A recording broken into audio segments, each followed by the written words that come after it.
Assalamualaikum warahmatullahi wabarakatuh. Ini kami akan memperkenalkan hasil uji kelompok kami, yaitu akan menjelaskan tentang perang antara Rusia dan Ukraina. Sebelumnya perkenalkan, nama saya Sukamana Fernisa, absen 11. Saya Salsalia Rahma, absen 12. Saya Nabil Artando, absen 1. Saya Rizana Putri, absen 8. Saya Rosela Lexi Julika Ferentina, absen 9. Di sini kami akan menjelaskan antara perang Rusia dengan Ukraina. Yang pertama, profil negara Rusia. Rusia merupakan negara terbesar di dunia yang terletak di antara dua benua, yaitu benua Asia dan benua Eropa. Negara yang memiliki nama lengkap Federal Rusia atau Rusia Federation ini memiliki bentuk pemerintahan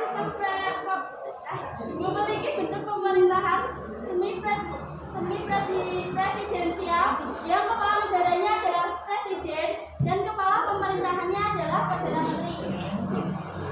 Secara astronomis, negara Rusia terletak antara 41 sampai 53 derajat lintang utara dan 82 sampai 169 derajat bujur timur.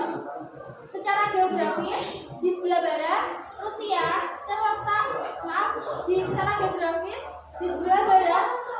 bersebelahan dengan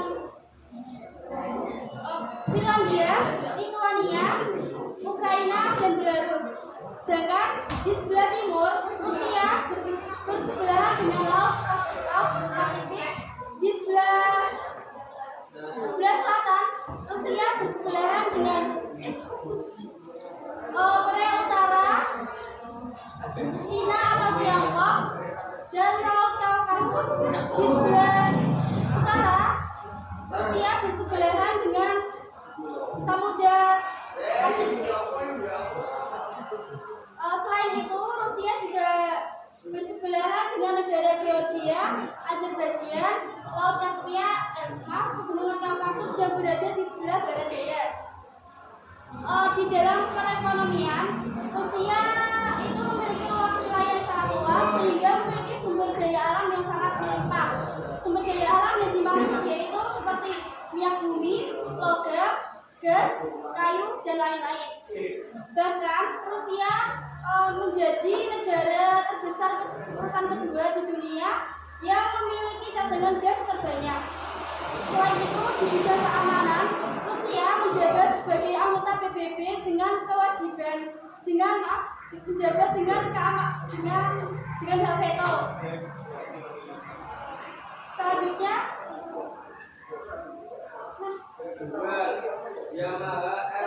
Ukraina. Ukraina adalah negara yang terletak di Eropa Timur. Secara astronomis, Ukraina terletak pada 44 sampai 53 derajat lintang utara dan 21 sampai 41 derajat bujur timur. Secara geografis, Ukraina di sebelah barat bersebelahan dengan Polandia dan Slovakia, di sebelah timur bersebelahan dengan Rusia, di sebelah selatan bersebelahan dengan Moldova, Bulgaria, Rumania, Laut Azov, dan Laut Hitam. Di sebelah selatan bersebelahan dengan Rusia dan Belarus. Di sebelah utara bersebelahan dengan Belarus dan Rusia. Di sebelah selatan bersebelahan dengan Laut Hitam, Bulgaria, Laut Azov, Moldova, dan Rumania. Selanjutnya, Rusia ini pernah ditaklukkan dan dikuasai oleh Republik Uni Soviet setelah Perang Dunia Kedua dan mengalami kemerdekaannya pada tanggal 24 Agustus 1991 setelah dibubarnya Uni Soviet. Selanjutnya, penyebab terjadinya perang Rusia dan Ukraina. Presiden Rusia Vladimir Putin berulang kali mengklaim bahwa Rusia dan Ukraina merupakan bagian dari salah satu peradaban Rusia yang mencakup Belarusia. Meski begitu, Rusia dan Ukraina sangat sudah jauh dari segi bahasa, budaya, sejarah, hingga politiknya. Ukraina juga sangat menentang keras hal tersebut. Kemudian Ukraina melakukan revolusi sebanyak 2 kali, yaitu pada tahun 2005 dan 2014 untuk melawan ancaman ekspansi Rusia. Ukraina juga terus mencari jalan agar bisa bergabung dengan Uni Eropa dan NATO. Namun, langkah tersebut ditolak keras oleh Rusia dan meminta agar Ukraina tak pernah bergabung dengan NATO yang di awal pembiayanya memang bertujuan melawan ancaman ekspansi pasca perang di Eropa. Vladimir Putin juga sangat marah dengan prospek pangkalan NATO di perbatasannya dan mengatakan bergabungnya Ukraina dengan aliansi transaksi pimpinan AS di perbatasannya akan menandai perlintasan garis merah antar keduanya. Pada revolusi Ukraina 2014 terjadi protes besar-besaran untuk menggulingkan presiden Ukraina. Kala itu, Viktor menolak perjanjian asosiasi dengan Uni Eropa demi hubungan lebih baik dengan Moskow. Saat menggulingkan Viktor, Rusia berhasil mencaplok semenanjung Crimea di Ukraina dan mendorong pecahnya sebuah pemberontakan separatis di timur Ukraina. Saat itu, Ukraina Barat menuduh Rusia mengirim pasukan dan senjatanya untuk mendukung pemberontak. Pada tahun 2015, dengan penengah Prancis dan Jerman, Rusia dan Ukraina melakukan perjanjian damai untuk mengakhiri pertempuran skala besar. Namun, perjanjian tersebut gagal mencapai penyelesaian politik dan terjadilah perang secara berkala hingga saat itu.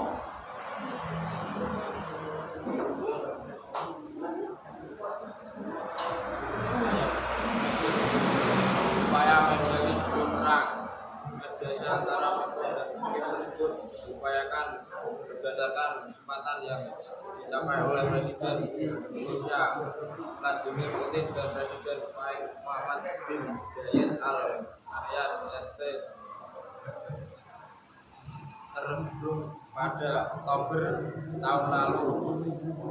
Pada Sabtu 4 atau 2, Kementerian Pertahanan Rusia mengatakan ada 63 anggota militer Rusia yang sudah pulang dari wilayah yang dikontrol Ukraina sebagai hasil dari proses negosiasi yang rumit. Kemenhan Rusia menambahkan bahwa pertukaran itu telah berhasil dilakukan berkat upaya mediasi UAE.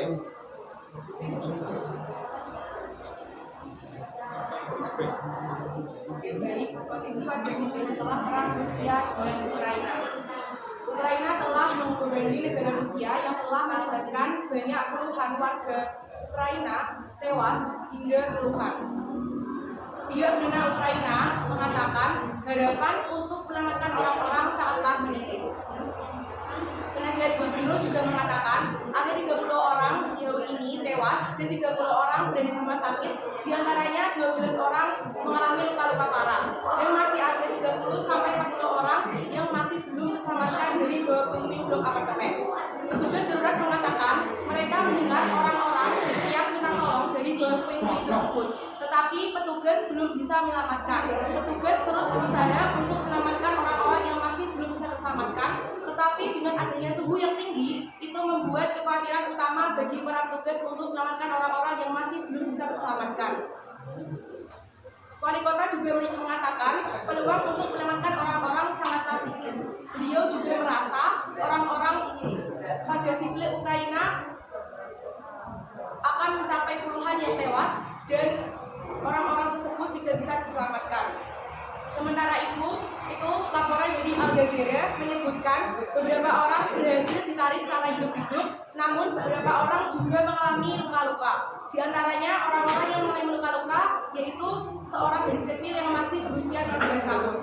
Sebelumnya, Rusia juga menembakkan 2 gelombang rudal ke Ukraina pada Sabtu dan menyerang target seluruh negeri, termasuk ibu kota Kharkiv dan kota timur laut Kharkiv.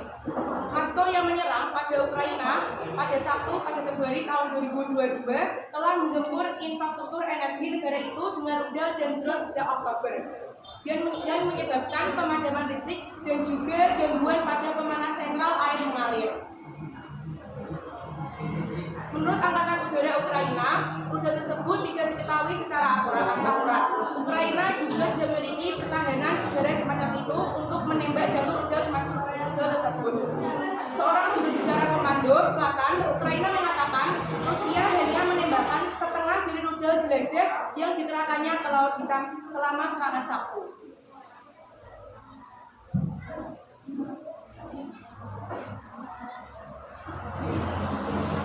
Dampak perang bagi dunia.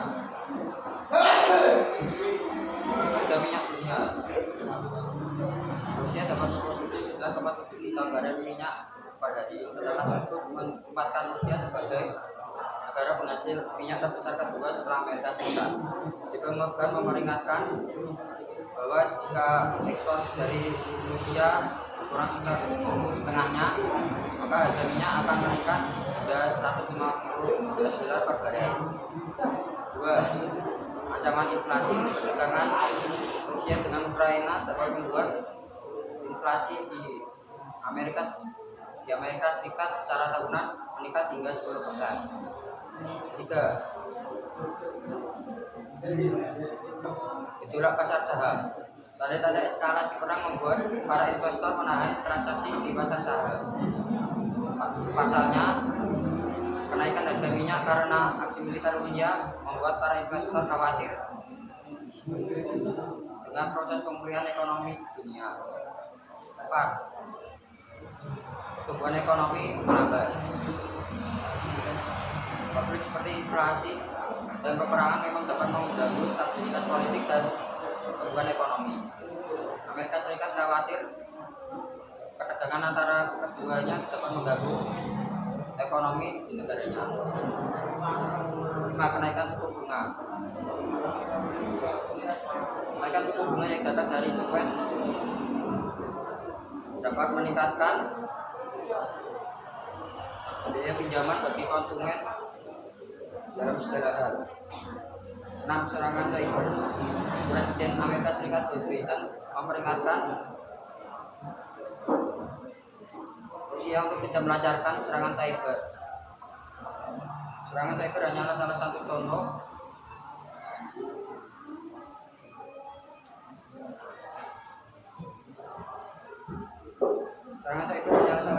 bagaimana situasi Rusia dan Ukraina meluas hingga ke kehidupan sehari-hari. Baik, ada beberapa negara dan organisasi internasional yang terlibat dalam konflik Rusia-Ukraina. Untuk negaranya sendiri ada dari Amerika, Jerman, Belanda. Sedangkan organisasi internasionalnya ada dari NATO. Yang pertama, Amerika Serikat. Menurut Kementerian Pertahanan Rusia, Amerika Serikat bertanggung jawab atas serangan roket oleh Kiev di daerah Donbas Timur. Selain itu, pemerintahan di era Presiden Joe Biden pun telah memberikan 8 miliar US dollar dalam bantuannya ke Ukraina, termasuk tambahan 550 juta US dollar sejak invasi yang dilakukan oleh Rusia terhadap Ukraina pada Februari 2022. Namun, pemerintah Amerika Serikat membantah bahwa mereka merupakan peserta konflik atau terlibat perang kepada Rusia. Yang kedua ada Jerman. Jerman telah mengirimkan 53.000 peluru untuk senjata anti pesawat Safe-Propelled, 50 rudal penghancur bunker, hingga 21,8 juta peluru senjata api ke Ukraina sejak invasi yang dilakukan oleh Rusia. Yang ketiga ada Belanda. Belanda telah mengirimkan rudal pertahanan udara senilai 15 juta euro. Dengan persenjataan yang diberikan Belanda ini, Ukraina dapat mencegah rudal jelajah dan senjata lainnya. Diketahui, Belanda mengirimkan 200 rudal pertahanan udara, rudal anti pesawat Stinger ke Kiev sejak invasi Rusia terhadap Ukraina. Belanda juga menyumbangkan 70 juta euro untuk membantu Ukraina melewati musim dinginnya. Organisasi internasionalnya yaitu NATO, North Atlantic Atlantic Treaty Organization, yaitu organisasi internasional yang berbasis kolektif yang bergerak dalam bidang pertahanan dan keamanan yang didirikan pada tahun 1949 oleh Amerika Serikat dan negara barat yang lain. NATO menyediakan 140.000 tentara untuk Ukraina, 100.000 tentara dari Amerika Serikat yang diletakkan di Eropa, dan 400.000-nya itu di bawah pimpinan NATO.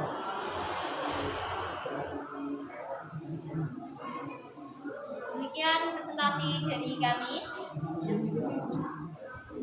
Mohon maaf apabila ada kesalahan, kami menyediakan 2 saja. Dua pertanyaan. Dua pertanyaan ya. 2. Ya, itu Mbak, maaf Ya, ya. dari Sofina. Itu kan di PPT cuma ditampilkan keterlibatan negara, organisasi lain kan hanya 3 negara, Amerika, Jerman, sama Belanda. Nah, untuk dari negara kita sendiri, negara Indonesia, apakah ada peran dalam perang Rusia dan Ukraina?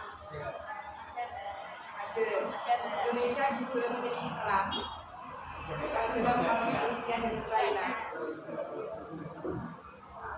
Ya, Mbak. Ya. Oh ya, Mbak Siswa, silakan pertanyaannya. Belum, Mbak, belum dijawab tadi. Belum,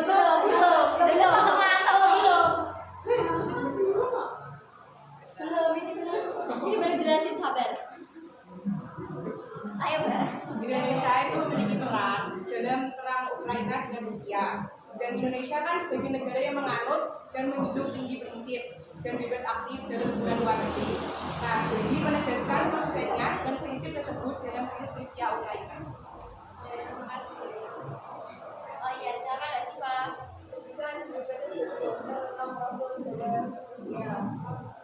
Saya mau tanya, di Rusia itu apakah negaranya itu mempunyai kedudukan tersendiri atau tidak? Ya, Tahu saya, Rusia itu mempunyai julukan benua merah. Jadi sepertinya julukan benua merah itu menjadi simbol nasional Rusia. Tapi dulu tuh awalnya dalam perayaan hari besar itu Rusia menggunakan simbol elang. Tapi karena sempat dijajah oleh Soviet Union itu jadi pengaruh yang akhirnya simbolnya menjadi benua merah. Selain itu juga warga Rusia juga dekat dengan benua. kami cukupkan. Mohon maaf apabila ada kesalahan.